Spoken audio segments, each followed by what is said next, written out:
Both of y'all doing today? Very good. Very good. Look, I was ready to fight your character in the beginning. We had beef. Yeah? We had beef. Yeah. But He had beef with himself.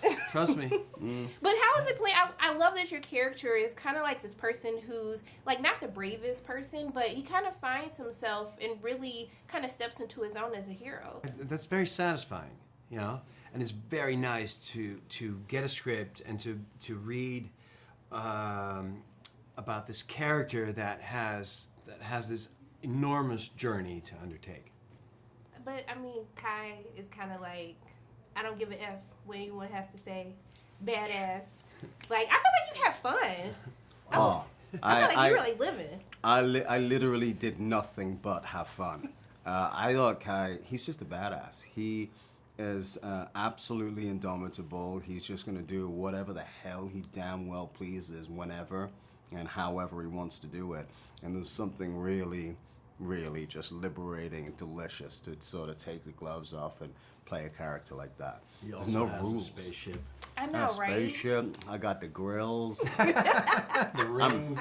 I don't need to like really floss that much, but you know he's double dangerous when he loses his temper. So he's got that card to play if he wants, but most of the time he's just smiling like, come on, you can trust me, walk this way. I was like, you know what? I don't feel like I could trust you, but you a vibe, so I feel like I still want to hang out with you at the same time. That's the I feel trouble. like it'd be a lot of fun. That's the trouble.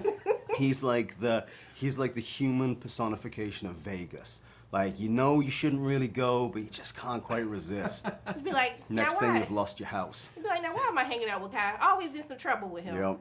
Yeah, no, he'll definitely get you arrested. He's the yes. homie. He's like, you'll have a great time right until you go to jail. You're gonna make very poor choices, but it's still gonna be a great story to tell. That's right. Then. But I love that we're still all rebels in this movie. And I want to know for the both of you, like, what was that first moment, either personally or professionally, that you felt like a rebel? Ooh.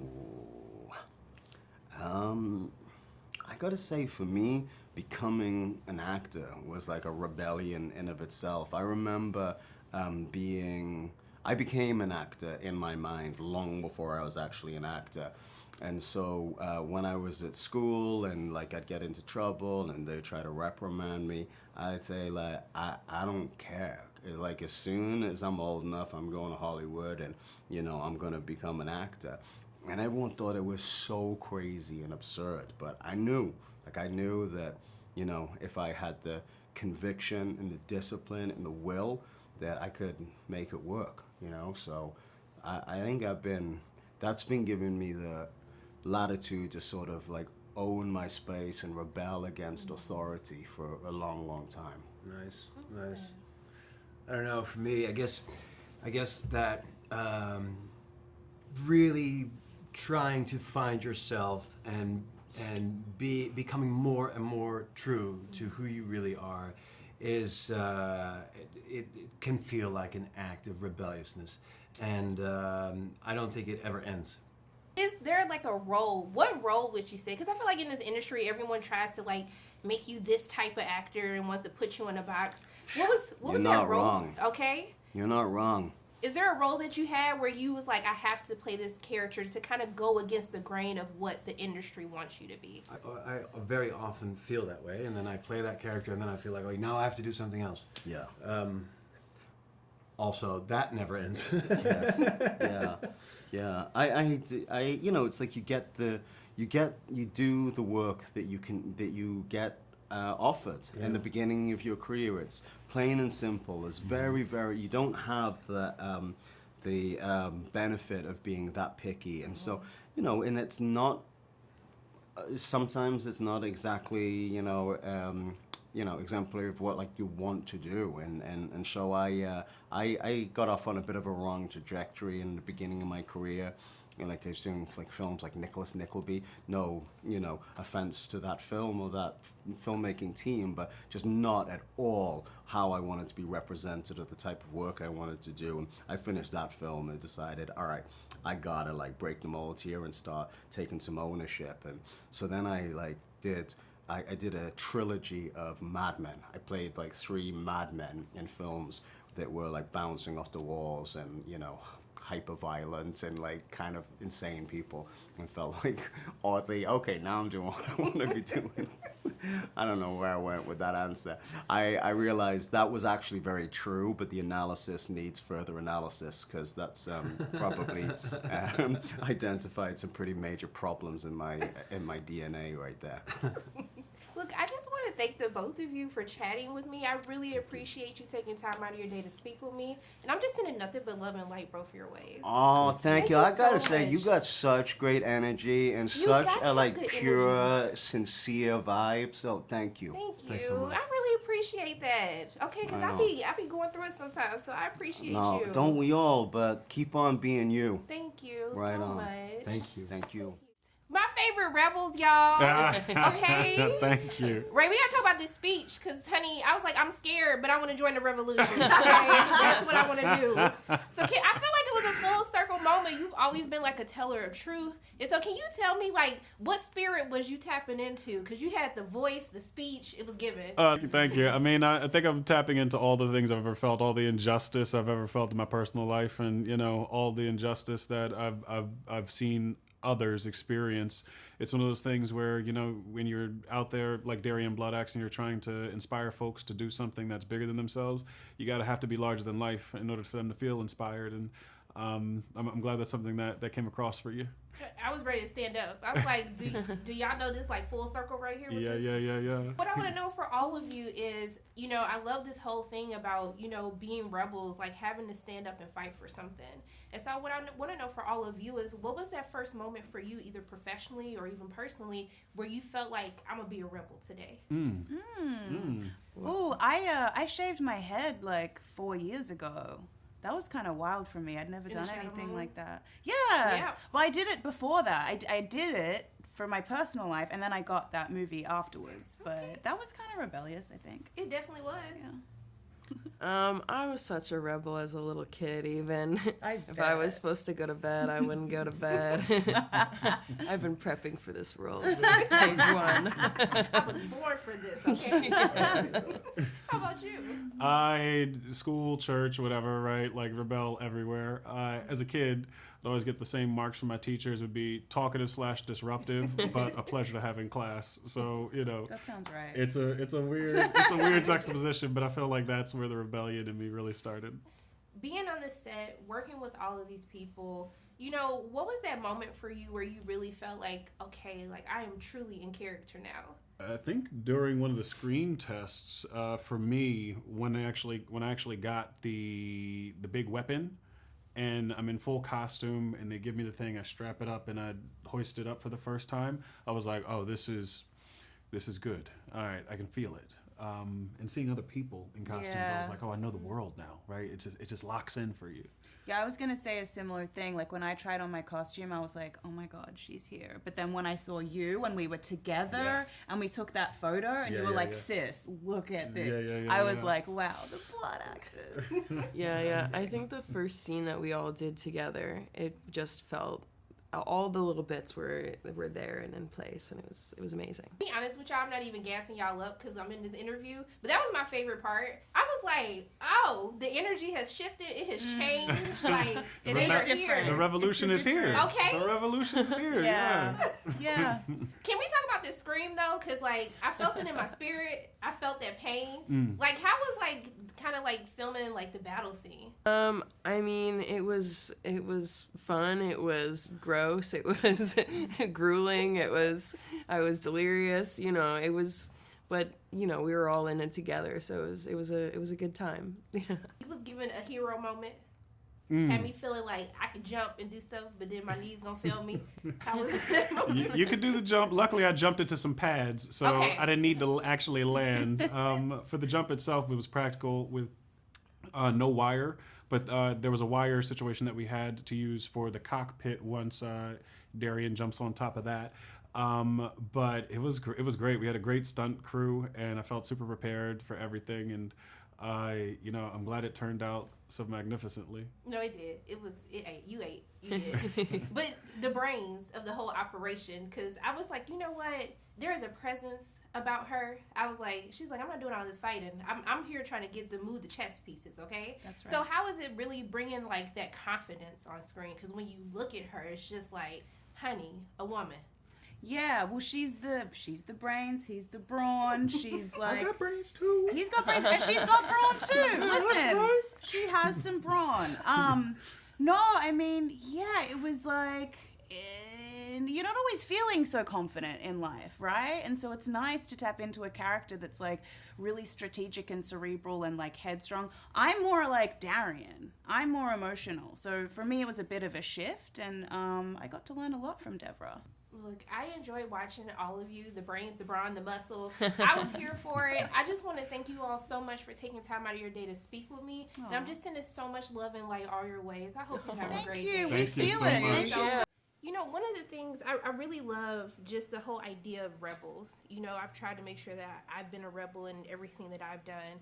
And I want to know for you, like, what was that one project that you worked on where you felt like you really went against the grain of what the industry wanted you to be? I think Watchmen was probably the first time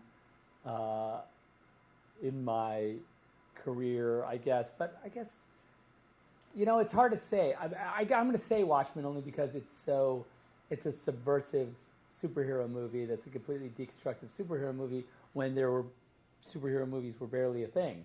You know, I was already like, oh, let's do a genre busting superhero movie. Like, oh, shouldn't we have the genre first?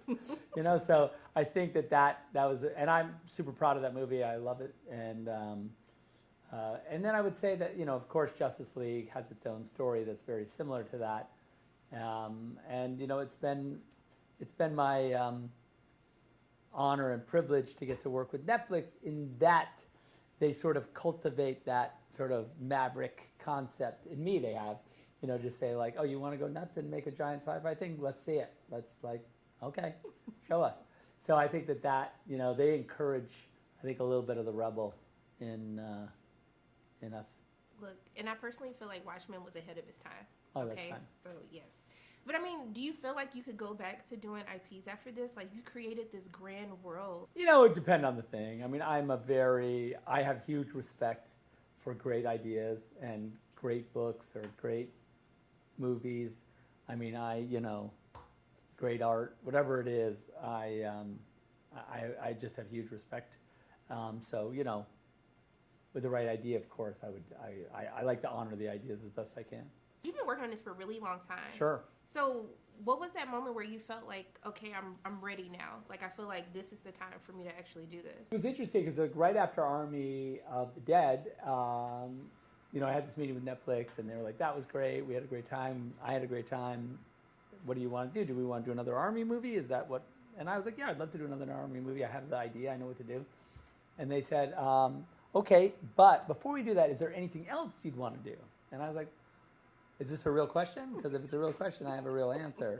And they were like, absolutely. So I said, okay, the real answer is I have this crazy sci-fi thing that I've literally has been on the back burner for like 20 years. What do you guys think of that? And they were like, well, what is it about? And I said, well, you know, it's pretty straightforward. This is the idea. And I gave them a short pitch. And they were like, that sounds cool. I was like, that sounds cool. And I go, well, how cool? And they were like, can you write it? Can we do it?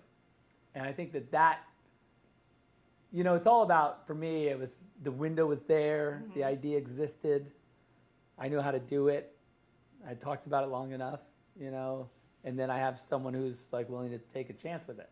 So I think that, yeah, you know, I think, you know, when it lines up like that, you can't not do it. You gotta take it. Okay, when you get that yes, it's like, no, let me do it before you change your mind, okay? 100%. You gotta. But what was your... Step on the accelerator, yeah.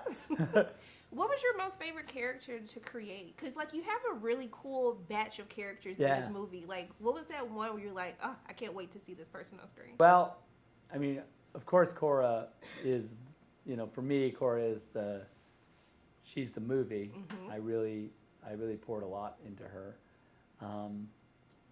But, you know, in a lot of ways, look, I love Jimmy, and I love that and you'd see more in the director's cut of Jimmy, but like, I think that Jimmy just as a philosophical thing of this kind of quest knight robot with a sort of this sad, broken by loss robot that like was a warrior and now won't fight. Like that idea is really gets me intrigued. I'm like, I want to know more about that.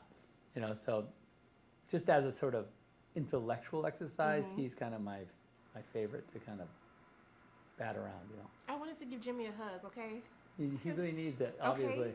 But look, I was so excited to talk to you again. I just want to thank you for always taking time out of your day to speak with me. And I'm sending so much love and light your way, okay? Oh my gosh, thank you so much. And I cannot wait for part 2. I have my theories and it's everything coming. in my head it's now. It's so soon. We barely got to wait. I feel like you're going to get like best dressed villain. Because I was like, I know you're supposed to be the bad guy, but I was like, he's kind of serving with these looks though. Yeah, it's on point. You want? We're serving up some more looks in part 2. And yeah, that was an amazing thing, you know, and very important and serve the character, you know. We when I step out into Veldt and, you know, it's dusty, all of the farmers are there, they're wearing these baggy clothes and, you know, trousers that are too short that they've patched up, they're wearing vests and their arms are out, armpits are out, ankles are out, and I'm there tailored to the max. You know, of course in 42-degree heat or 110-degree, as you say over here, like it's kind of crazy, but like even my leather gloves were tailored. You know, everything was just bespoke and beautiful, and so I had this kind of majestic, regal feeling walking out every day, and it was not only informative but really comfy. But it makes it more frightening because you see this well put together person like, oh, okay, they classy, they're not finna beat me to death. But then it's just like, no, like with a really FEMA staff. Yeah. But I love what Cora, you know, she feels very relatable. You know, someone who feels like they've been displaced or, you know, they don't really feel like they're a part of the community. And I wanted to know for you, like, how was it actually tapping into that emotion that Cora has? It was a bit isolating at times. It's a cool question, actually, because, you know, when we were together, it was nice, but like every rebels come from individually from such a place of loneliness at the time that we find them, and isolation, and I feel like it just really genuinely takes you to that place, you know. So, yeah, actually, I'm just like realizing that now even more so. Yeah. So too, I feel like everybody kind of has a rebel moment in real life. And I want to know for you, either personally or professionally, what was that moment for you where you first became a rebel? I think I've had many different moments where I felt like I think me as Sofia have an innate rebellious streak in us that maybe we're trying to iron out now and be more. I think definitely when I was younger, you know, there was definitely a kind of. Definitely a rebellious streak that I can imagine Sofia had a similar one. Yeah. Is there like you know, I feel like in this industry sometimes, you know, the industry tries to like put you into a box of who they want you to be. And I want to know for the both of you, is there a role that you had where you felt like, you know, this is time for me to really show like who I can be and what I can do? Constantly. I think I feel like I mean, I don't know if it's my dance or mine, but I feel like, first of all, I rebelled against my ballet teacher. Like, that was something. But I feel like you have to constantly go and, like, reinvent yourself and prove, not to others, but to yourself. Like, I set my standards for me, and I keep pushing for me, and I need to prove to I don't know if it's prove to myself. I just have this machine that drives me. But it's not even calling it ambition. I'm just like I'm hyper inspired. That's what it is. So what role have we played that Yeah, is there a role that you played where, like, you know, you specifically took this role to just go against the type of what they definitely. I feel like for me every for me there's 2 movies, and they're 2 of my favorite movies I've ever done. One is a movie called I Used to Be Famous, where I played a pop star, a man that used to be famous, surprisingly from the title, a washed-up pop star basically, who connects with a neurodiverse kid, and it kind of finds himself as such. That was a beautiful thing, and a beautiful opportunity. that the director was kind of explicit about, of like, you know, you're made for this, but people haven't seen you like this, so let's show them you like this. And the other one was with a lady who is just is such a special director, Anna Lily Amnipour. I love Lily. She's so special. And we did Mona Lisa and the Blood Moon together, and I got to play Furs from Louisiana, and that was just like, that was so much fun and so different. And yeah, definitely what I'm looking for is variation, and to be truly a character actor, and you know, to be able to do, you know, you can see that I can do antagonists, you know, but it's like it's fun for me to jump between stuff. And you know, there's work that I've done that's not as visible as, like, you know, Deadpool, Alita, and you know, this movie and such, but like stuff that's very different and that means the world to me. And for me, like, I've always been into underground music, underground arts. A lot of my taste is not of the zeitgeist or of the commercial sensibilities anywhere, so I kind of like things being buried as well. You know, I don't need everyone to see all those smaller independent movies. I kind of love the fact that they're these little hidden gems, and to be honest, all of this is like, I want you guys to like it, but really I'm doing it for like my journey of like discovery, the need to create, the need to express myself and to learn and to grow, and you know, it's kind of more life experience for me in that regard. Whereas for you, it's kind of finished films, you know, we let go of them and they become what they will become. But yeah, all of that to say, check out I Used to Be Famous and Mona Lisa and the Blood Moon, because I love those movies. Look, I want to thank the both of you for taking time out of your day to speak with me. I really appreciate Thank you. you. Thank And I'm you. sending so much love and light both your ways. I hope you have a Oh, great bless day. you. Thank you. And I love your And neighbors. thank you, both of you doing today. Doing well. You have a Thank lovely you. demeanor. Thank you for asking. I gotta bring some good energy, Yeah, okay? I like it. Not that everyone else didn't, but you're very bubbly and nice. I try, okay? We just trying to be happy today, Right. right? I love, like, this whole idea of being a rebel. And I feel like in everyone's life, either personally or professionally, you know, they have that moment where they realize, like, I'm a rebel too. So I want to know for both of you, like, what was that moment when you realized that you were a rebel yourself? I realised I was a rebel when I was on set and it was 6 a.m. and everyone else wanted to sleep and be quiet and I'd be loud in the trailers. That's one of the moments. He used to call me Bad Boy Stazzy on set all the time because I would always be the one bringing a lot of energy and a lot of fun, hopefully, to the set. That's probably when I realised I was a bit of a rebel. And also, you have to be a rebel to be an artist. There's rebellion in every artist. For sure, for sure. Is your question referencing the film or Life. referencing our individual? It is your choice. It's your world. I You would, live in it. I would say the moment I felt like I was a rebel is when I went against my family, what I wanted to do. And so to have the whole family against you, yeah.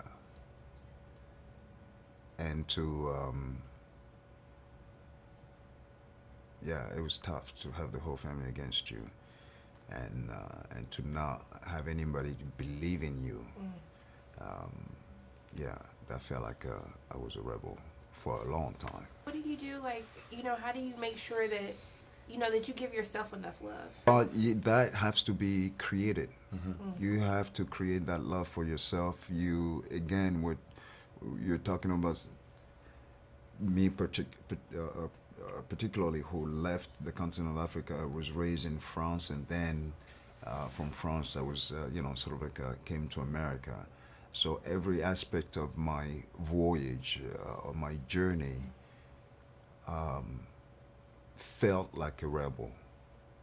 Felt like I had no one to be there for me or to stand up for me for anything. So I was left alone, literally, to figure it out, and yeah.